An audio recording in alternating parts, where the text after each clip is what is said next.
Welcome back to the PFC Podcast. This is Dennis, and today I have a giant crew of people. David, John, Andrew, how are you guys doing today? Good, sir. Awesome. So the reason why we have so many is this is kind of a follow-up to our facial trauma podcast I did with Andrew. And what I wanted to talk about is about facial blocks, or I guess what I would have considered before the last podcast, just dental blocks, and how we can actually use this for more than just pulling teeth. So if you wouldn't mind, David, would you give us a quick introduction of yourself? Yeah, I'm a second-year oral surgery resident, oral maxillofacial surgery resident at Womack Army Medical Center, which is at Fort Bragg in North Carolina. Awesome. John? And John, I'm also a second-year oral maxillofacial surgery resident at Fort Bragg. Awesome. Andrew, do you have anything extra you want to add?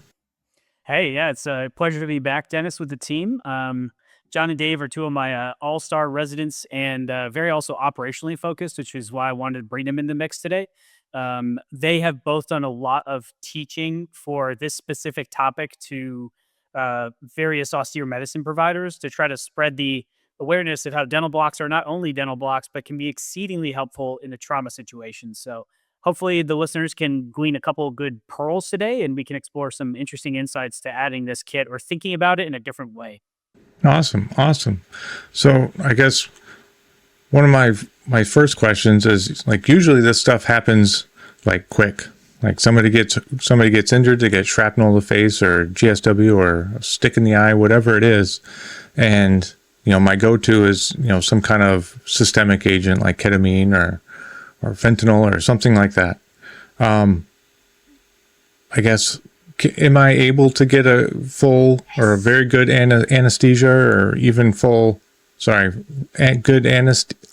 analgesia and like a full anesthesia with these blocks, or do I need to augment? I would say in general, you could certainly try this approach first. There are definitely times when, for example, when we review a mid-face block where we block the infraorbital nerve, we do massive incisions or huge lacerations with just that block. So you can really get an entire chunk of the head and neck totally numb for you to maybe stabilize, even initially get them out of pain, explore the wound, right? During that process of we're past the first primary stabilization period, and maybe you're just going for a quick debridement to try to put things back together, or instead of having to use those agents multiple times, then looking at the other systemic effects, which could be good or bad depending on the situation, you could use a lot less and potentiate a longer facial block, conserving your resources and just having another tool in the toolbox for especially over a prolonged period of time after that initial phase. So you guys have a PowerPoint that you were talking about. You want to just kick into it?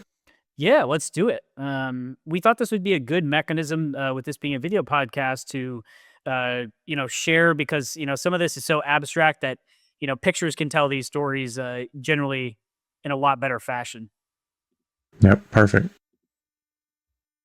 All right. So these are ourselves, and, we already kind of talked about where we are. These views are our own entirely. They do not represent anybody else's. We recommend you just check this and verify before applying it to any clinical situation. We did want to briefly, we have a little bit of actual patient photos because, again, it's very helpful to kind of see what we're talking about. We have consents for everything we're going to show you, but we've gone to extraordinary lengths to protect those patients as well. We just ask your respect to please not reproduce those. So, a lot of medical providers have very limited exposure to these. And you're going to hear us use a lot of these cross terminology of dental anesthesia techniques, because there are a lot of them. They're the same thing that you use for these head and neck blocks. And the applicability really swings both ways for trauma, dental issues, really anything in the face. And like we talked about, temporary pain relief, or, we use it a lot as we're assessing wounds and cleaning them out and finding, God knows what inside of it. But a good anesthesia can enable a good examination, right? Wiggling to see if there's fractures of various facial bones, trying to set or manipulate those into place, remove foreign bodies. So I think having a good base in this is just such a critical skill. It's starting off briefly, what do you use? Well, let's keep it simple. 1 or 2% lidocaine with 100,000 epinephrine. I think one of the big things to take away is that plain lidocaine in the head and neck, it's such a vascular area, it will often wash out within about 10 or 30 minutes. So we almost always use 100,000 epinephrine, which gives you at least 90 minutes of anesthesia or analgesia, sometimes up to 2 to 3 hours. And for longer blocks, we typically use Marcaine or bupivacaine at a concentration of 0.5, but that could be varied depending on what you have, as well as just thinking about max doses and calculations. And in terms of what we use, just a normal injection needle, the kind of standard one that you'd find in the emergency room, you might have in your kit that, come about 3 centimeters. The smaller the needle, the less painful it is. But if you only have an 18 gauge, it's totally fine to use that as well. But we generally, if you have the ability to, would stick to 23, 25, or 27. Those are kind of ideal. Let's just talk a little bit about some of the anatomy behind this, because this is obviously pertinent to what we're trying to understand and block. So really the big hitter here in the face is the trigeminal nerve, which is cranial nerve 5. It's got a kind of comes out the skull base and forms a ganglia and then spreads out some different divisions. And we'll look at each of these major nerves and understand how to block them and what regions of the face that gives us. It's got some other functions, and I'm not going to talk about, various nuclei and more of the, real anatomic nitty gritty. It's here if you want to reference it. But really what I want to get across is it kind of comes out deep inside the skull base and spreads out into a V1, the ophthalmic branch that kind of does the upper part of the face, the maxillary or V2, which does the midface, and the mandibular nerve, which really gives the lower face here. And again, you can just kind of see that portrayed in the graphic. And if we think about like where the facial trauma is lying in one or multiple zones, then we can think about what technique we want to select that we're going to go through to really achieve that anesthesia. And they have some other sensory and motor functions here, but we're really going for obviously the sensory functions with the blocks. And here's where it comes out kind of deep inside here at the skull base. And then if we just think about seeing how it's, kind of flows forward here and spreads out, just some examples, V2 hitting the midface and V3 hitting the lower face here. Now, keep in mind that these are not just these internal structures where it gives sensation and feeling to, but also the outlying structures. So, for example, blocking this would be very helpful as you're dealing with facial traumatic injuries, foreign bodies here, a big laceration along the lower part of the face. And so let's start off by thinking about V1, or the upper part of the face. And this is kind of the forehead and, above the brows. And when we think about this area here, we have some nerve blocks that we can select. And we'll also talk about kind of using a ring block technique. Here, the big ones are called the supraorbital and the supratrochlear nerves. The supratrochlear nerve is on average about 17 millimeters from the midline, and the supraorbital is about 27. Those don't matter too much clinically. Sometimes if you know how wide your finger is, you can approximate it. However, if you want to block those, you'll get everything superior to it. So a big swath of the forehead up onto the scalp. And it doesn't take much to actually anesthetize it. You just go to bone, deposit a little bit to make a little bumpy horn on the head, and then you'll get kind of that soft tissue. And here's an example of that. We're using this in conjunction with setting a broken nose during surgery, but we've kind of marked out those areas. You can see me using my finger on the bony orbital rim to try to stay a centimeter above. The reason is to prevent local anesthetic from sliding down into the eye, which could cause a temporary ptosis of the lid. Not the end of the world if it happens, but by staying a centimeter above, you'll usually avoid that complication. And just as an example of a trauma or laceration, here you're looking at the forehead, kind of a big split from a car accident. So how would you anesthetize this if you needed to? You could do that with a combination of the supraorbital and supratrochlear blocks, just a little bit above right there. But typically in these areas, we will often just employ a ring block technique, right? We'll go out a little bit and just deposit some little bits of local anesthesia kind of all the way around to give us this. I think a big important point is when you're doing wounds, if you're going to close them at all or moving in that direction in a low threat environment, you really want to make sure not to anesthetize right near the edges. You'll distort them and then make your closure much less predictable and cosmetic as it could be. So if you're thinking about and you forget everything else from this presentation, you can always fall back on kind of using a ring block strategy. Just don't distort the edges if possible. Before we move on to the kind of lower in the face, Dennis, any questions about any of that so far? Well, I mean, when you're dealing with like a lack, like the picture across the forehead, that seems pretty easy as far as not reaching a toxicity level.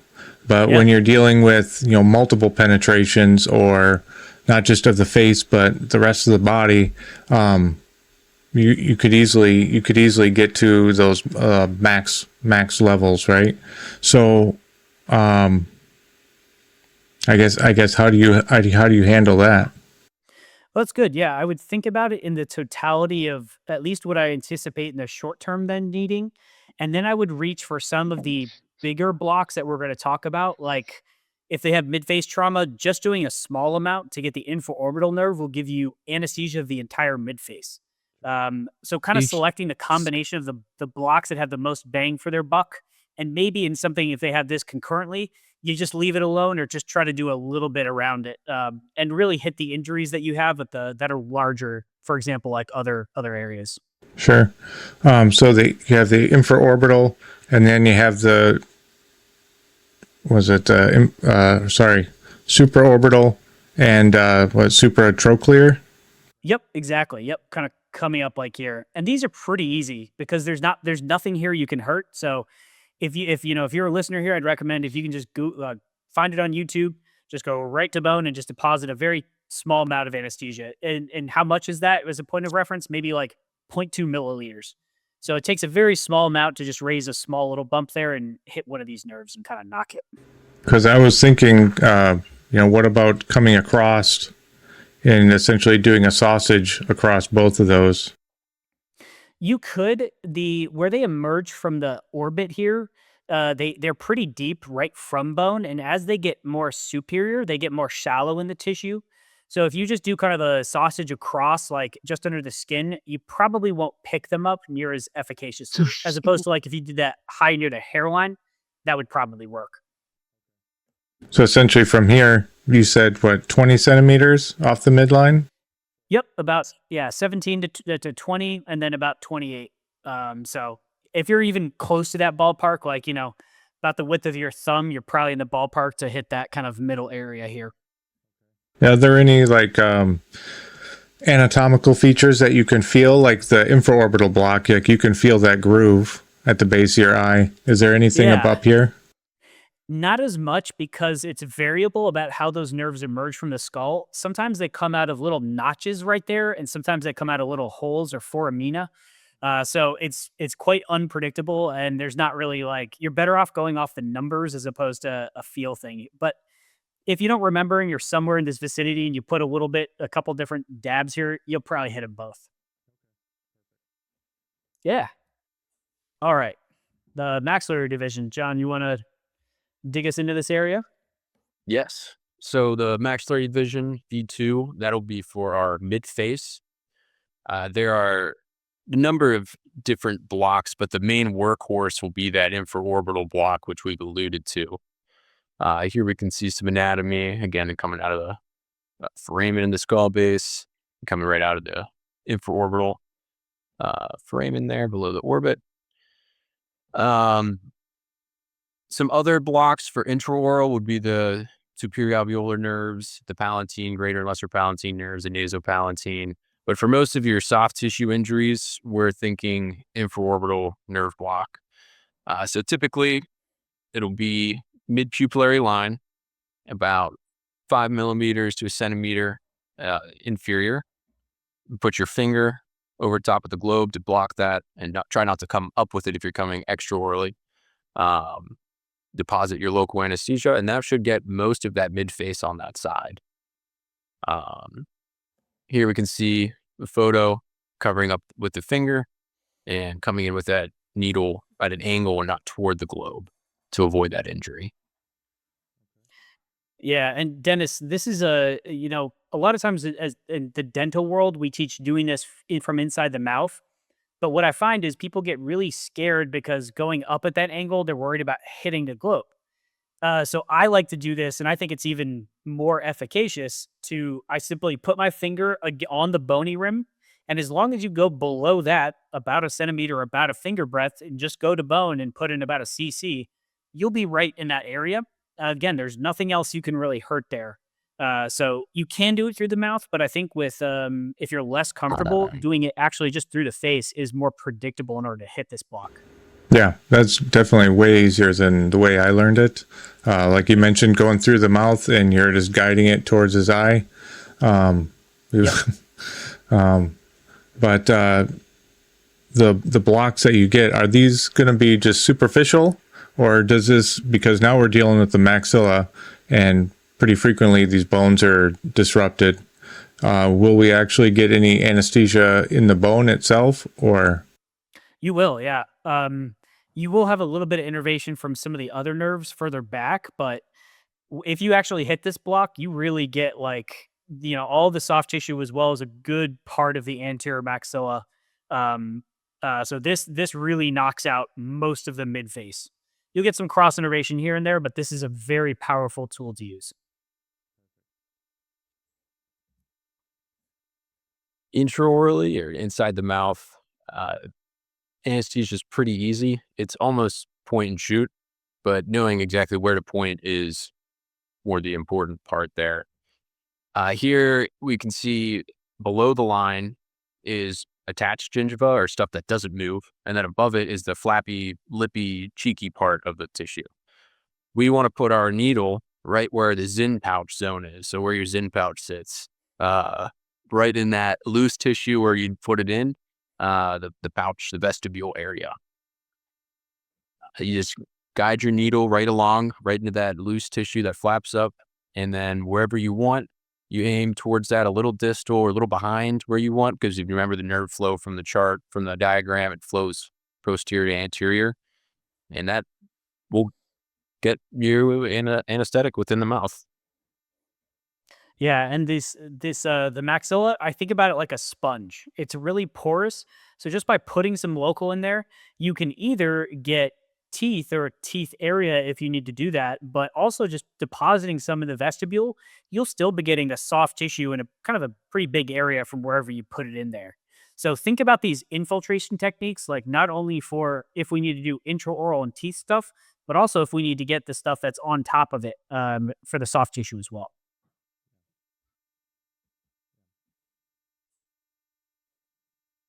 Yeah, where to put it there. Yep. See the flow of the nerves. All those little ones there. Like, I guess just 1 cc. I mean, you can't be talking that much distribution, I would imagine. Yeah, 1 to 2. If we're working in an area here for an intraoral surgery, then we'll usually use 2.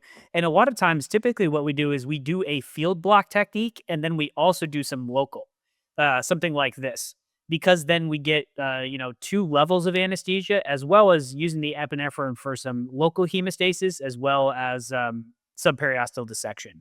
So a lot of times we actually do both because, then you really ensure you get anesthesia for the area that you're trying to work in. And Dennis, like you said too, I mean, the premise of the podcast obviously is fixing some of this, delivering anesthesia or providing analgesia for patients. And like John was saying in the maxilla, and Dr. Yenzer was saying, the maxilla is so porous, like a household sponge. You can deposit that local anywhere, and for the most part, it's going to get to the tooth in question. So if you're in the Zinn pouch area near the tooth in question, say a guy breaks off a molar or, one of those premolars or canine, it's kind of point and shoot in the vestibule or the depth of that tissue at the tooth of interest. And it's going to diffuse through that porous bone pretty readily and provide anesthesia for that person. That's probably a lot more profound than giving them a Tylenol or ibuprofen.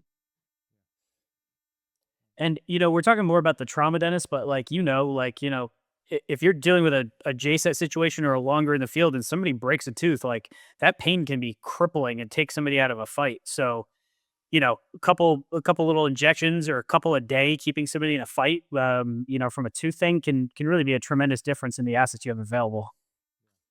So speaking of just agents, lidocaine versus ropivacaine or bupivacaine or your longer acting agents. I guess what would be the real downside of, instead of using lidocaine, just using a longer agent when it comes to just packing gear? What would be the benefit of using a shorter acting agent?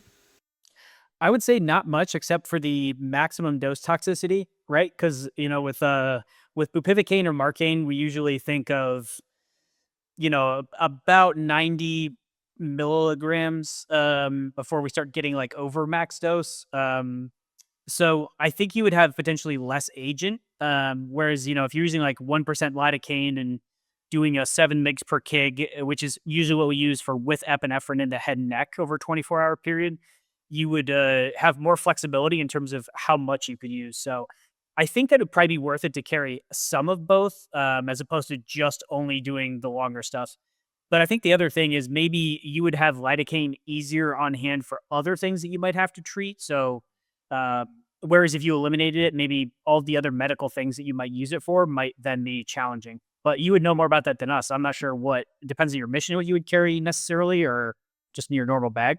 Well, I mean, if I'm out traveling, I'm going to want to be as small and easy as I can.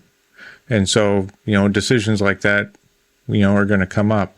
How frequently am I able to redose somebody? Things like that. And so, just thinking about it, if this guy's face is numb for an extended period of time, he's going to drool a lot. But I'm not really upset about that versus multiple injections, increased chance of infection, et cetera, et cetera. I don't know. You guys are the experts. I was wondering what you thought about that. Yeah, no, I think if you're really trying to stretch it out in time, then selecting or at least using a primary agent with bupivacaine or marcaine would be definitely a better way to do it if you had that. Okay. I'm just making sure it's not we never do that because they'll chew their lips off or something like that. No, it's a great call. Yeah, and then for the palate, there's two main areas: the anterior palate and the posterior palate. And again, it flows from the back to the front.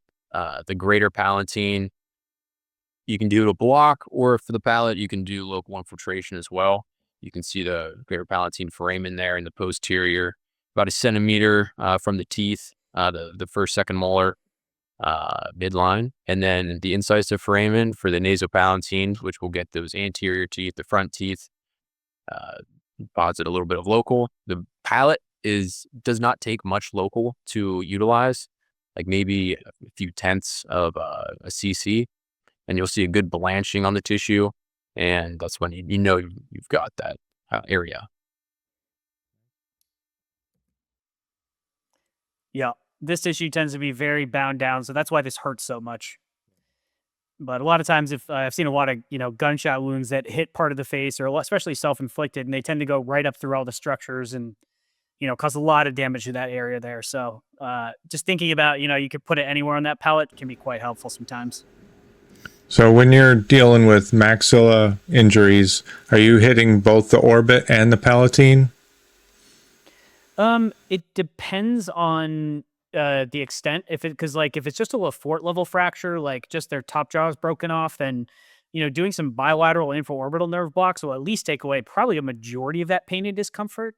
If they also have concurrent fractures going up into the orbits and higher, then maybe putting some local up here or around the orbit a little bit might help. But I think it just really depends on the injury pattern, because that infraorbital will come up and catch the base here, but really won't go to that superior aspect. Dave, you want to take us through some of the mandibular nerve considerations? Probably the trickiest.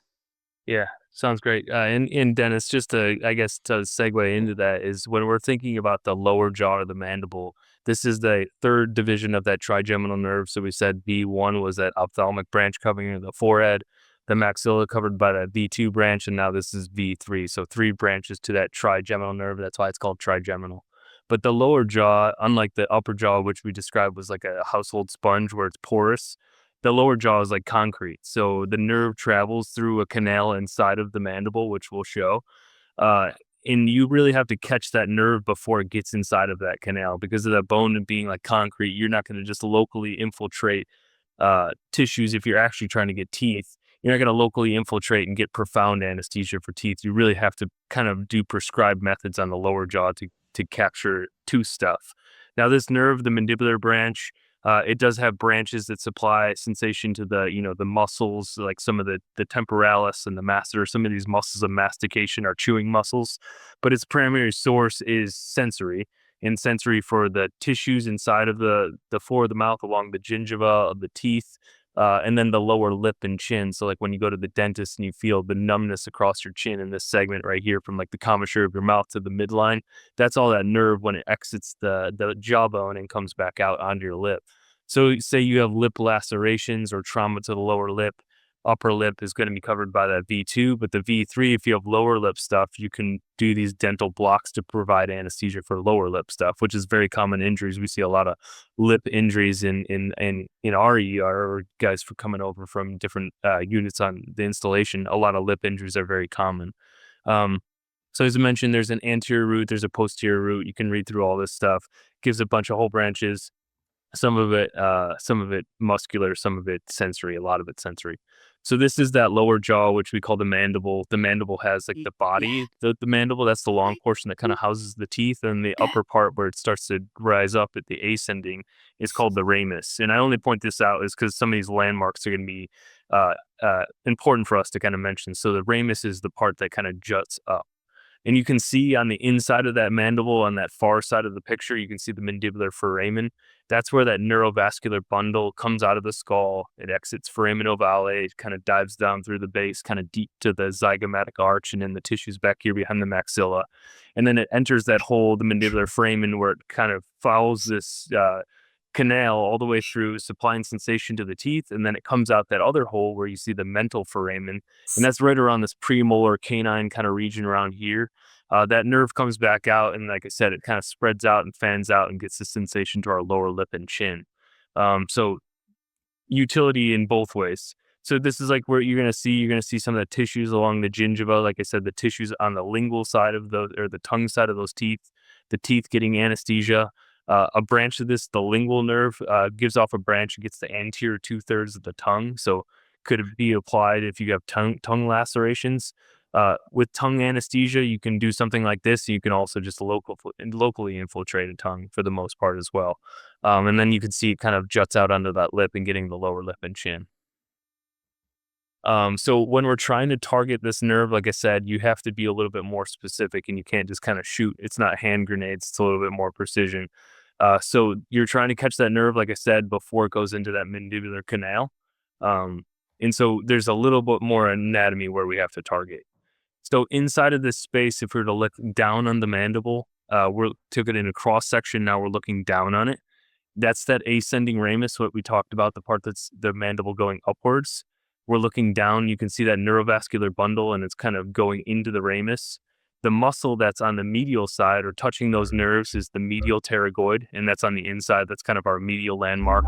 The bone on the outside is the ascending ramus. Behind it's or I guess on the top of the screen is really your parotid gland. And then there's a muscle inside of the mouth that's kind of on the inferior aspect of the screen, or the lower part of the screen. That's our buccinator muscle. So we're trying to get our needle into that little space called the pterygomandibular space. Because if you're anywhere else in space with your needle, you're not going to really capture that nerve. So like I said, we're kind of getting a little bit more precision here, a little more accuracy where we have to put that needle. So we have all these steps, and I'll kind of walk you through these instead of talking through all this stuff. We'll kind of show it with pictures, but this is kind of here for reference as we kind of move through these slides. So that first thing I said, that coronoid notch. So on the ascending ramus, the upward part of the mandible, as it starts to jut up, there's a little concavity on the front part of that, or the anterior aspect of the ramus, and it's called the coronoid notch. The coronoid notch is going to be our lateral landmark for where we're trying to get. Like we said, when we saw that picture in cross section, our bone is on the lateral aspect of our landmark, and then there's a muscle on the medial aspect. So this is our first landmark, the coronoid notch. We're going to put our thumb in that little depression, or right along our fingernail, and you're going to just really feel that sharp aspect of the jawbone and feel that edge, and that's going to be landmark number 1. So you can see that here. You can see that operator in the picture. She's kind of got a thumb in there. We use our thumb typically. Our forefingers are typically on the outside of the jaw. And so you can see the thumb on that coronoid notch, and that's kind of give her landmark number 1. And here it is again, just coronoid notch in the mouth. The next one is a pterygomandibular raphe. So as I said, there was a muscle on the medial aspect of the mandible, just in the inside of those nerves. The pterygomandibular raphe is just basically a connection point between a muscle across the back of our throat, the superior constrictor muscle, and the buccinator, a muscle that basically allows our cheeks to do that along our cheek. So with the confluence of those two muscles makes something called the pterygomandibular raphe, and all it is really just a tendinous part where those muscles come together, but it's a medial landmark for us. So laterally, we said the coronoid notch. Medially, we have the pterygomandibular raphe. And so there it is in the mouth. So if you have someone open up, you'll see this more pronounced in some people than others. If you have a patient open really, really wide, that's probably the best way to do it. Sometimes if you have them phonate, you kind of have them, talk a little bit or vibrate. You'll be able to see it a little bit more pronounced. And it's just it's hard to see in some people, and it's easier than others. And it's not necessarily the size of the person. Our other thing that we're going to look for is coming from the opposite side. So the angulation or coming from the opposite side, the premolars of the canines on the other side of the mouth, give us about a 45-degree angle or something a little bit steeper so that we can kind of bring our needle into that space, because the mandible can sometimes flare out a little bit. So if we come from a contralateral side, it kind of allows us to sneak into that little space we're trying to get to. The next thing to consider is the height off the teeth, which we call the occlusal plane that you see on that slide. But the height off the teeth is about 1 centimeter, so about a thumb's width. So you'll see on other slides, when we put our thumb in the coronoid notch and we bisect about the middle part of our finger, that brings us about 1 centimeter up off the occlusal plane or off the plane of the teeth. In this picture, you can see that's the head of a mirror, a dental mirror. So if someone has their mirror in the coronoid notch there, and if you bisect that mirror in half, you're about 1 centimeter off the teeth or a little bit higher. In this case, you would rather be higher than lower. Most people, if they miss a block, they shot too low and that nerve already went inside of that canal and it's already gone where you put your anesthetic. The nerve's already inside the canal and you're not going to get it. So usually shooting higher than lower is definitely the secret to this one. So you can see their thumb in the coronoid notch, the medial or that pterygomandibular raphe, that tissue that's just on the medial side of that needle. They're trying to bisect their thumb. That kind of gives us our height off the teeth, and then they're inserting their needle. So the distance of where we go from our thumb to the pterygomandibular raphe also helps us. So that canal is a little bit, it's positional. So it's got a certain distance from the anterior aspect of the ramus backwards. If we go from our thumb about 2/3 the distance back to the pterygomandibular raphe between our two landmarks, that will put us in a position that's fairly favorable if you're following all the other landmarks to get you pretty close to that nerve. So about 2/3 the distance from our thumb, and that's in the coronoid notch, back to that pterygomandibular raphe. And like seeing it all together, right? Our thumb in the coronoid notch, we're looking at that pterygomandibular raphe. We're coming from the contralateral side. If we bisect our thumb, we're about 1 centimeter off the occlusal plane or the table of the teeth. And then we're going to go about 2/3 the distance back from our thumb back to that raphe. And we're going to insert our needle. And you'll see the needle will sink in, like Dr. Yenzer said. If you find a 3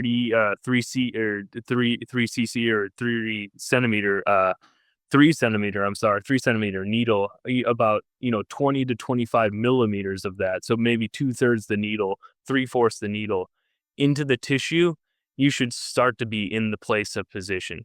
The way we teach this typically in real person is sometimes we like to make bony contact a little bit early. So we'll try to come in at a really steep angle and touch the mandible really early, the ascending ramus. And then we'll straighten it back out in midline, like in parallel with the patient's head, and push it back a little bit steeper, and then come back to the contralateral side and try to tap bone. So we almost bone sound, meaning we take our needle, try to hit bone early, and then try to walk it back until we kind of see, okay, now I got about 2/3 the needle. There should be enough needle length back, meaning I'm close to that canal if I'm following all the other landmarks. And so one more picture, just a couple more spots. We see the coronoid notch, pterygomandibular raphe. They put their needle in. And if you hit bone prematurely, same thing. Straighten out your needle, go to the teeth of the side you're working on, so your needle's more parallel with the teeth. Walk the needle back a little bit posteriorly, and then redirect. Go back to the contralateral side, try to find bone again, and see where you are in your needle depth, if that makes sense. It's kind of a hard thing to describe walking a needle back. But sometimes like you said, you'll find bone early on some patients, and then some patients you'll follow all those landmarks, and your needle will just go to the hub, and you'll be like, I'm not sure where I'm at in outer space. Sure. I mean, and I think that, like you mentioned, like bone sounding, like bouncing it off the mandible, essentially trying to find that groove where it cuts back, where the bone Correct. itself, kind of, I don't know, it's not really a foramen, but where it kind of dips back anyway, and then the nerves are sitting behind there.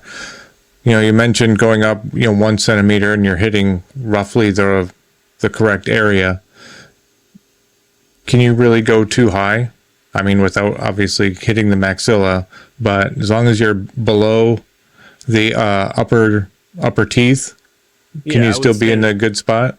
Yeah, I would say higher is better than anything. If anything, you would, if you're really high, you might, at the angulation you're coming out, just come out the side of the condyle. So there's a little concavity where you saw right where the joint is up at the top. There's a little U-shaped concavity at the top of the condyle. Sure, could you be all the way up there? Sure.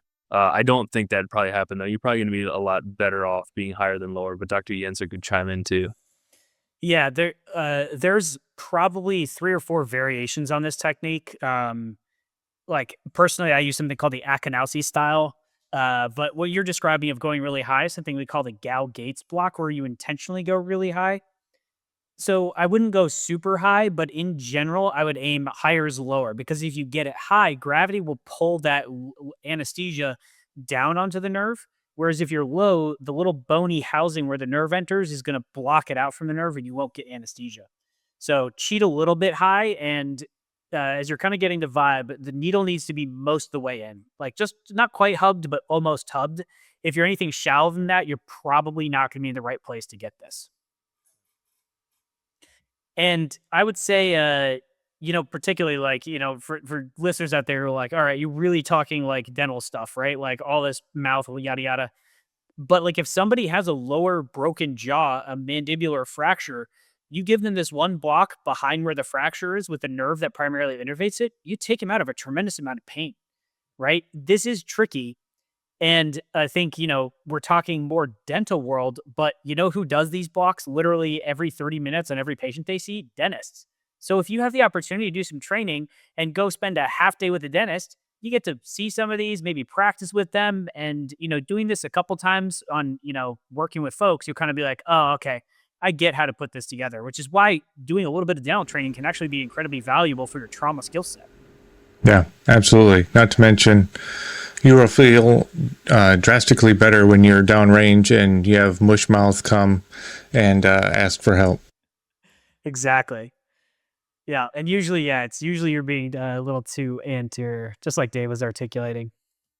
And then Dennis, mandibular infiltration, there's some slides here. It's similar to the maxilla. We kind of use that Zinn pouch as our location. As I mentioned, though, you're not going to get really profound anesthesia behind that mental foramen where that nerve comes back out. All this back here is very dense bone. And same for soft tissue stuff.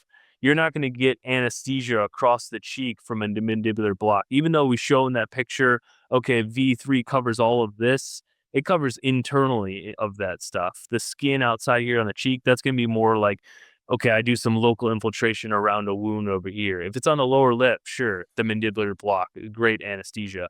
But you can do the same thing from the outside. I can do the mental nerve or the lip right here by taking that needle and kind of going down at the commissure of the lip, right here at the corner, where someone would drool from, right down there under those premolars, kind of that premolar canine area. That nerve comes out of the jaw, and so you can take a needle, put it right here, local infiltrate, and you're going to get profound anesthesia in this region right here if you're doing the lower lip lac.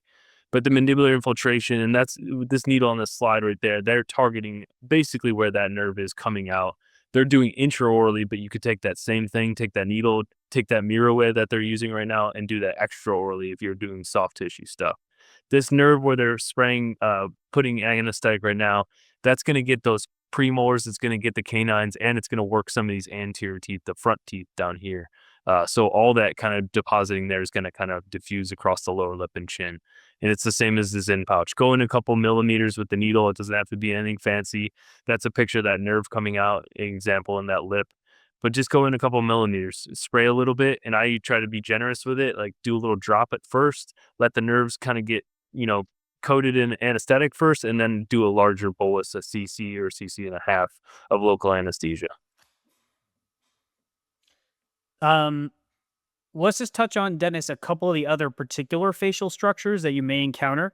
And again, we're painting with a pretty broad brush. There's more nuance to some of these small things, but let's talk about ears in general.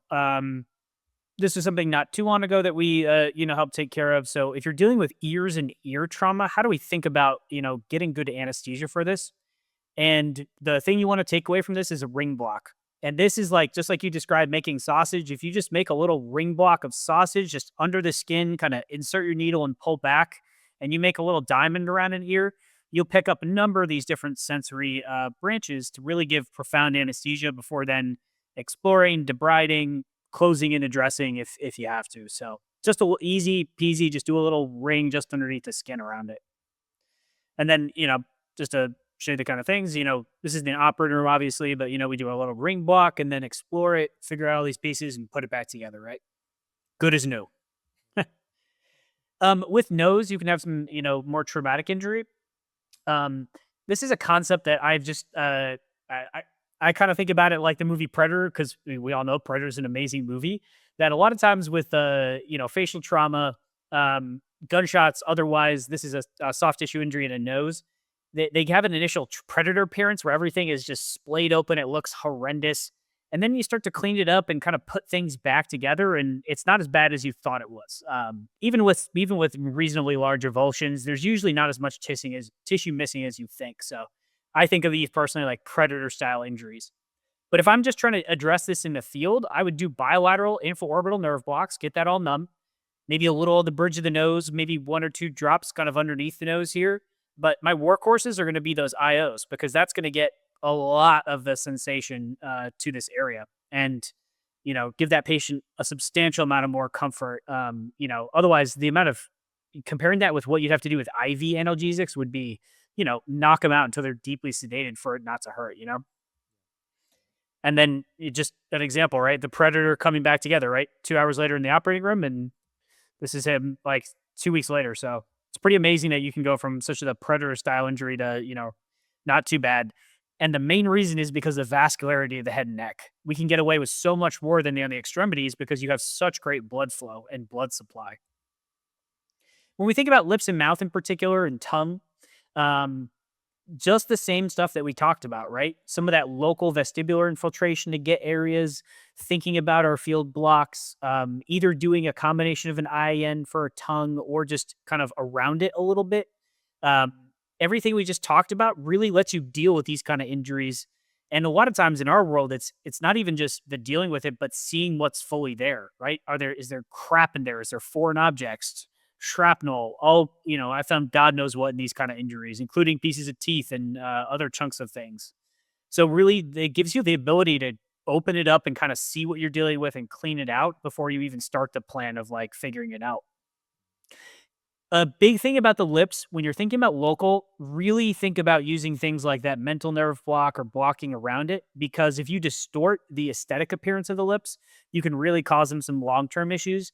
And really the biggest thing here is you want to get that pink and white border, the vermilion border, lined up. So a lot of times with an injury like this, the first thing that we'll do is even throw a stitch, just a temporary stitch that really lines that up perfectly, put some deep sutures in and close the rest of it, take that one out and then redo it. Kind of like holding it together. Because getting that perfectly really leads to a great result. And if you distort it with local, then you're probably not going to do so good. And then we have to do some work on the back end to cut it out and fix it. If it's misaligned, it'll really catch the eye. So don't distort those wound edges. Just another example, right? A little bit worse, right? Big avulsive injury, missing half the upper lip and a portion of the cheek. This is a pit bull bite as well as a good portion of lower lip. This is not something that you can close. It's too big even with local rotational flaps. So we were able to close this eventually, but the patient had to get a piece of their forearm put up here to reconstruct this. But same kind of thing, numbing techniques kind of in the area without distorting. And I just wanted to show this because it's a good example of when I initially stabilized this injury, I knew this patient would need multidisciplinary care, workup for a free flap. And so after cleaning it out real good, I just put some gauze in there, some iodoform gauze, and put some stitches kind of holding it in place, right? This is a totally fine way to temporize, especially a big missing chunk of tissue. You don't have to get fancy and stitch it in. You could wrap it and just kind of gently hold it in there. But I think this really kind of drives home the point that, field expediency, if you're not treating this all the way, you can just put something in there and then do something to kind of keep it there. That is a completely fine thing to do as a temporary solution to get that patient to the next level of care for even a couple days. And then scalp injuries. The scalp has because of the planes within it, it really tends to shear when you have dramatic injuries. This was one not too long ago, and you can see what looks like a cut on the top of the head actually rips all the way down to the side here. So it may require some more extensive local, but with the scalp, you can just it has a lot of different nerves that get a little bit tricky. So more of just put some blocks around it and try to get some anesthesia where you can. But if you're ever dealing with one of these, be aware that usually there's lots of gravel and rocks or shrapnel or debris inside these things. But getting them numb so you can even start putting your fingers in there to see, oh, this is a lot bigger than I thought it was, will really help you understand the extent of the injury, I think. And, I wanted just to mention this. This is not probably helpful for a lot of the field stuff, but if you haven't heard of it, maybe a good thing to just be aware of. And, I'm no stock in this company or anything, but this is something called Exparel. It's very commonly used in hospitals. I've been using it on almost all my surgical cases for the last 6 years. And what they did is they took Marcaine or bupivacaine and they wrapped it in fat particles. And it slowly releases over about 3 days. And so at the end of surgery, we'll actually inject a lot of these into our surgical site. And it's only approved by the FDA for soft tissue infiltration. We can't do the blocks we were describing, the field blocks with it yet until it's approved. But I've had patients go through surgeries where we're cutting their whole faces off and apart. And because we've used Exparel and numbed everything up, they haven't needed any narcotics afterward. Personally, the evidence is still kind of developing and it's a little bit split. You can find studies that support it or not. In my experience, I think this is a tremendous asset that gives you anesthesia for about 72 to 96 hours. The tricky thing, and I don't really think it's super field expedient because it needs to be refrigerated. But if you're at like a roll 2 and they happen to have some, because most general surgeons use this commonly, or you're in a place where you have a little bit more resources, it can be an incredible adjunct for all the stuff we're talking about. So if you're not aware of it, good to check it out and look at it, because I think in the right patient, it can be just such a difference maker with the anesthesia and reducing the need for all these other medications. So what would be the danger of being close to the nerve with Exparel? That's a good question. I think it's more just not studied yet. I haven't seen anything published on particular dangers with it. I just know that like when they went through the FDA approval process, I don't think they did it for you can't do infraorbital nerve blocks. You just put it in soft tissue. And then frankly, I think it soaks into the bone and surrounding area. So we'll often just like we did the Zin thing, just put it up in there a little bit around the surgery area and let it kind of soak into a maxilla or somewhere that we've dealing with a fracture or a trauma. But there are some more particulars with its use. But I just wanted to mention it in case folks haven't seen it, because I think it's, certainly a game changer in that world. Well, I would think, because the base, like you said, bupivacaine, yeah. That's a great long-acting agent on its own. And we use that for our regional blocks, our sciatics and femorals and et cetera. So using something like that, especially with your ultrasound, getting it close to the nerve, and you're saying it can last 3 days. Like that's that's pretty awesome. I know it's an absolute game changer in our world in reducing narcotic prescriptions. I feel like a lot of the trends I've seen have been over the last, 10, 15 years have been when a new substance comes out, then variations eventually come out once the patents wear off. So maybe we'll see like a lyophilized small version that we can reconstitute in the next number of years, but making it more field expedient. But yeah, because that, yeah, as you know, like that, you give them 3 days of anesthesia with some blocks, then we're hitting on all cylinders. Yeah. Does it have to be stored, like room temperature, or is it pretty stable? Refrigerated. Has to be Yeah, refrigerated. It has to be refrigerated. So that's like, I think the biggest Yeah. constraint. But if you're in a small medical thing, maybe you have a small vial if you're refrigerating things like succinylcholine or other meds that like are blood. Yeah. So I think it's very viable to have. I'm not sure. I don't know if like roll twos or smaller teams, carry them out and about. I'd be curious to hear. But Yeah. Another question, kind of I guess a rumor, especially lidocaine with epi. We've been talking about injecting it near faces and their noses and their ears. And why on earth would I want to set somebody up to kill the vasculature and their ear falls off? that's a great question. It's such a funny, I would say more myth, probably so that if people don't do it willy nilly and potentially cause a bad thing, just like I would be very scared to ever try to do that around a finger, right? Not my area. I wouldn't, where an orthopedic surgeon, a hand surgeon might laugh at that. But, you go in to see a rhinoplasty, and what we do first is we take 10 to 12 cc's of Lido with epi. We juice up the entire nose the whole way through, and you're like, it's fine. And because the face is so vascular, yeah, it's fine.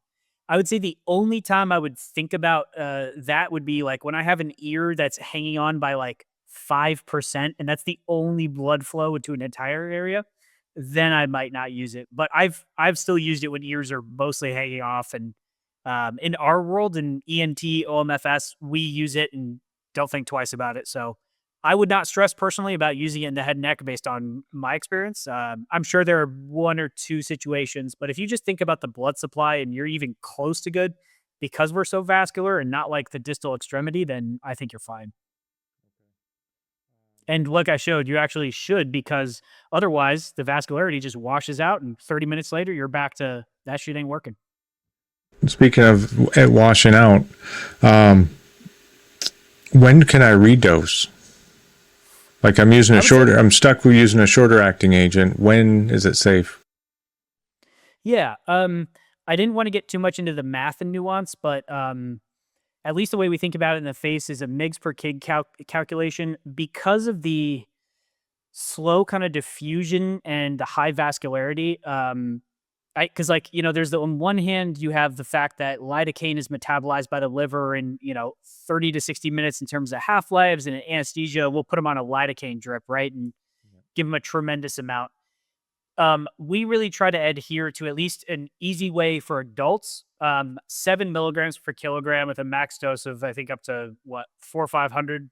It's been a while since I've thought about that. I usually just think about it mgs per kg, but yeah, if you think 7 mgs per kg for an adult, that's kind of an easy stopping point. What is it? Is it 500 for the top dose, Dave or John? You guys remember? Yes. Yeah. 500. I think it's 500.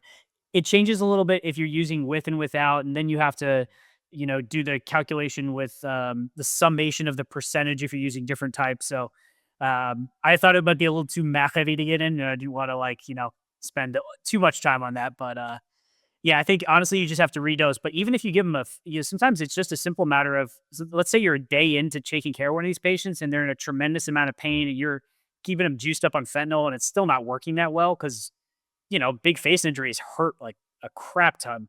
Breaking that pain cycle for, a couple hours might really help that patient out and, buy them some relief for you to then clean it or do what you got to do.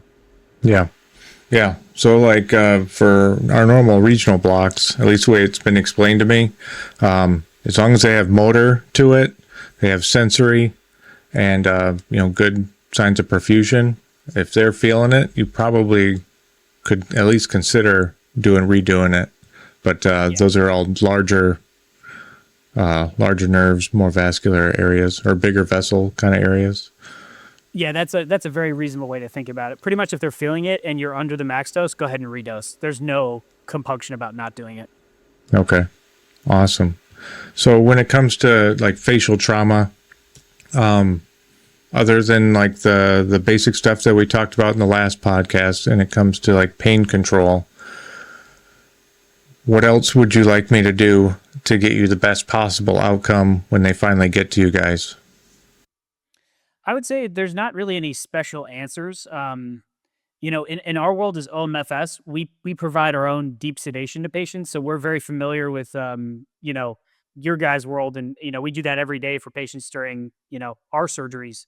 So multimodal pain control to reduce, maxing out if they're healthy and you have the ability, non-steroidals and things like Tylenol, and then, using adjuncts like narcotics or ketamine. Those are all going to be fine. And, nothing like you can't, it's hard for me to imagine a situation where your selection of analgesics until they're able to get to us would mess anything up really. It's just more like, keep them as comfortable as you can. But I think that if you have the base or at least a semi understanding of some of these facial anesthesia techniques, they also enable good detection and then stabilization of facial fractures and some of these bigger injuries like we were talking about with Berger. And that as a total package enables probably better outcomes once the patient makes it all the way through. Yeah. I mean, because we were talking about, anesthetizing the wound edges, I can 100% guarantee I'm going to do that just because PE is plenty. Otherwise, it's just essentially just wound care, I guess, on my end.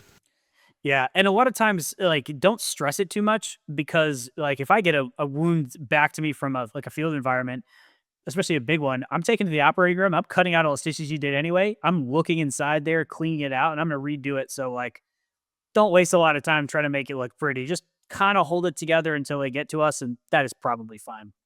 Perfect. Dave, John, you got anything else? No, I think just like we said, I know we kind of emphasized a lot of the dental stuff especially when we got to the lower teeth, but all that stuff kind of plays into, like I said, getting in the lower lip and the chin. Everything out on the cheek can kind of locally be infiltrated. But I think just emphasizing, especially for the world that you're in, is this stuff can provide a lot for a patient, especially when it's intraoral trauma, whether it's tooth stuff. Those are things that I feel like take people out of the fight more so than these big blast injuries. We think, we're thinking people are getting blast injuries left and right, but it's these little things. It's the dental stuff. It's the small things that take people out of the fight, that the chronic stuff that causes a lot of pain over time. Yeah, and we're doing these all day, every day. If anybody ever wants some practice, come find local OMFS or some dental blocks, go to your dentist, and they'd be more than happy to have anybody that wants to learn. Yeah, cross training is so important, and I feel like everybody in our world welcomes folks with open arms, no matter where you are. So, seek out that cross training because, you're going to thank yourself when that day when you're somewhere far away and then you actually need it. And you're like, well, thank God I did that. We're going to be running courses at the SOMA conference this year. We're perennially there running a dental facial trauma lab where we review this stuff as well as hands-on practice. So if you happen to be going to SOMA, I'll be there along with John and Dave. So come say hi. And if you want to spend 4 hours digging into this stuff more nitty gritty, come hang because we'd love to have you. Awesome. Well, I appreciate it. I'll definitely be there. Awesome. Cool. Well, again, hey, thank you guys. I really appreciate it. Thanks, Dennis. Appreciate it, man. You. Yeah, thanks so much for having us on. That's it for today's podcast. Make sure to go to our website, www.prolongedfieldcare.org. Check out our free downloads and a ton of other helpful information.